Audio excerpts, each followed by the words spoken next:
Ano kaya ang tawag sa mga ito? Yan ang pag-uusapan natin sa video na ito.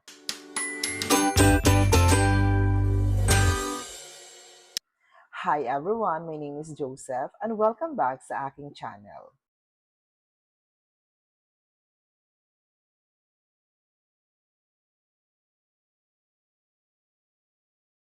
Kung tayo ay nagdi-discuss or nag-explain, may mga pagkakataon na tayo ay napapapause para lang makapag-isip ng idea at tayo ay nakakapag-produce ng sound tulad ng or ah. Ang tawag sa ganitong sound or sound of word ay vocal or verbal filler. Kaya na-apply natin ang verbal filler the way we communicate or the way we speak dahil nagagaya natin ito sa mga taong nakapalibot sa atin. Hindi naman masama na makapag-apply ng verbal filler the way we speak, pero nagiging something off lang itong pakinggan kung paulit-ulit na sinasabi ito. Isa at dalawang fillers every 3 minutes ay okay pa.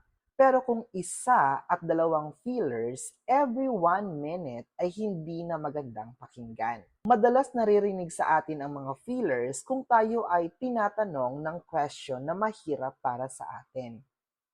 Nakikita sa atin na tayo ay nararattle the way we talk kasi mas nangingibabaw yung mga fillers kesa sa sagot natin. Nagpapakita ito na wala tayong readiness. Paano natin maiiwasan ang pagkakaroon ng maraming verbal fillers the way we answer or the way we communicate?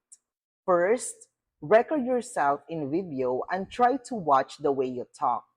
Tingnan mo ng maigi ang mga parts sa iyong pagsasalita kung saan maraming fillers ang iyong nagagawa. Second, practice pausing.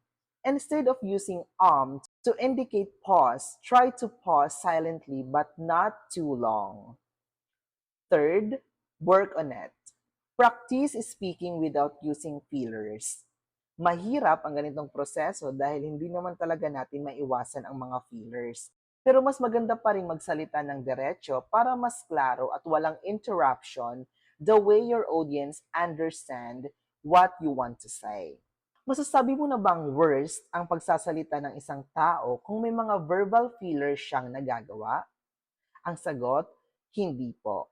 Pero hindi din po maganda ang palaging paggamit ng verbal fillers. Kaya let's practice speaking and read more about information to support your idea, not being supported by verbal fillers. And that's all for this video. Don't forget to follow my other social media accounts. Happy learning, everyone. Bye.